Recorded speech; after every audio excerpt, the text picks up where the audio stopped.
Assalamualaikum warahmatullahi wabarakatuh. Perkenalkan, nama saya Gilang Pramudia.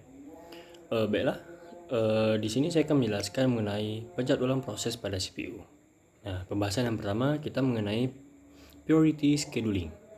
Priority scheduling ini merupakan sebuah algoritma yang mendahulukan proses yang memiliki prioritas tertinggi. Nah, prioritas proses ditentukan berdasarkan yang pertama ada time limit, yang kedua memory requirement, yang ketiga ada field access, yang keempat ada perbandingan antara burst proses dengan CPU, dan yang kelima ada tingkat kepentingan proses. Nah, priority scheduling ini dapat dijalankan secara preemptive dan non-preemptive. Nah, preemptive ialah jika ada proses yang baru datang memiliki prioritas lebih tinggi dari proses yang sedang berjalan, nah maka proses yang sedang berjalan tersebut dihentikan. Lalu CPU dialihkan untuk proses yang baru datang tersebut. Nah, non-preemptive yaitu adalah proses yang baru datang tidak dapat mengganggu proses yang sedang berjalan, tetapi hanya diletakkan di depan QAW. Nah, kelemahan dari property scheduling ini adalah terjadinya infinite blocking atau starvation.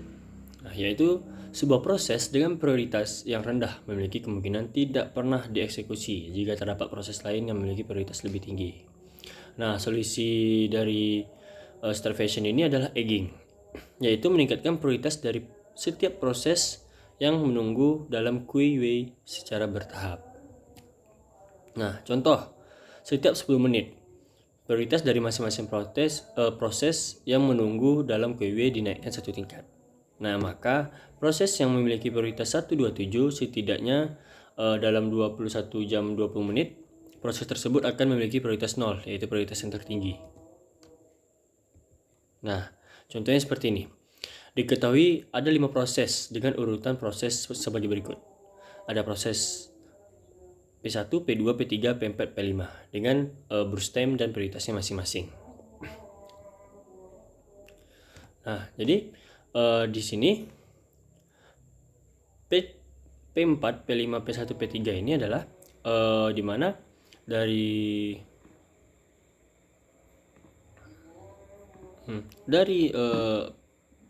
P4 ke P5 yaitu ada 10. Berarti P5 ini dari 4 ditambah 10.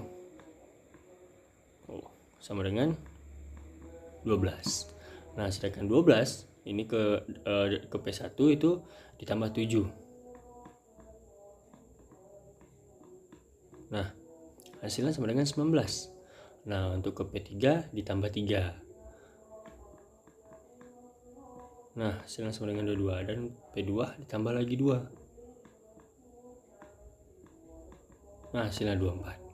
Nah, jadi tiap dari kelima proses ini memiliki waiting time, yaitu P1 memiliki waiting time 12, P2 memiliki waiting time 22, P3 memiliki waiting time 19, P4 memiliki waiting time 0, dan P5 memiliki waiting time 2. Nah, jadi AWT-nya 12 ditambah 22 ditambah 19 ditambah 0 ditambah 2 per 5 proses per proses. Nah, prosesnya ada 5 jadi per 5. 55 ditambah 55 per 5 sama dengan 11 ms. Nah, selanjutnya kita bahas tentang round robin. Round robin ini mengalir proses yang ada di antriannya. Menggilir proses yang ada di antriannya. Proses akan mendapat jatah sebesar time quantum. Jika time quantumnya habis atau proses sudah selesai, CPU akan dialokasi ke proses berikutnya.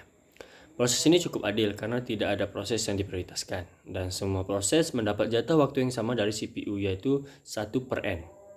Dan tidak akan menunggu lebih lama dari N kurang 1 di dalam kurung Q, di mana Q adalah lama 1 kuantum. Nah, jadi algoritma round robin ini sepenuhnya bergantung besarnya time quantum atau TQ. Nah, jika time quantum terlalu besar, algoritma ini akan sama saja dengan algoritma VCVS. Nah, jika time quantum terlalu kecil, akan semakin banyak peralihan proses sehingga banyak waktu yang terbuang.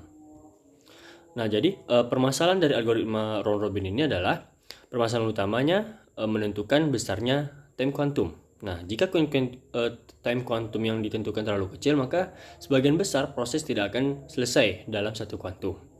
Nah, akibatnya akan terjadi banyak switch, padahal CPU memerlukan waktu untuk beralih dari suatu proses ke proses yang lain, atau disebut context switches time.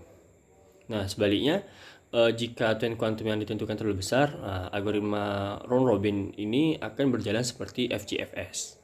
Nah, time quantum yang ideal, yang paling ideal adalah jika 80% dari total proses memiliki CPU burst time yang lebih kecil dari satu time quantum. Nah, contohnya seperti ini untuk round robin. Di sini kita ketahui ada 3 proses, yaitu P1, P2, P3. Berarti memiliki time quantumnya 3. Nah, ini adalah Gantt chart-nya yang bisa kita tengok. Berarti burst time-nya dari 3 proses ini adalah untuk P1 burst time-nya 0 ditambah dalam kurung 9 kurang 3 ditambah dalam kurung 18 kurang 12 dengan hasil 12. Nah, dengan proses P2 dengan burst time 3 ditambah dalam kurung 12 kurang 6 yaitu 9. Dan yang proses yang terakhir yaitu 6 ditambah dalam kurung 15 kurang 9 yaitu 12. Jadi AWT-nya adalah 12 ditambah 9 ditambah 12 ya. Masing-masing hasil dari ini dari 3 proses tersebut per 3. Nah, berapa banyak proses itu dari 3? Berarti 33 per 3 sama dengan 11 ms. Nah, baiklah, mungkin itu saja penjelasan dari saya. Mohon maaf apabila ada kesalahan. Saya tutup. Wassalamualaikum warahmatullahi wabarakatuh.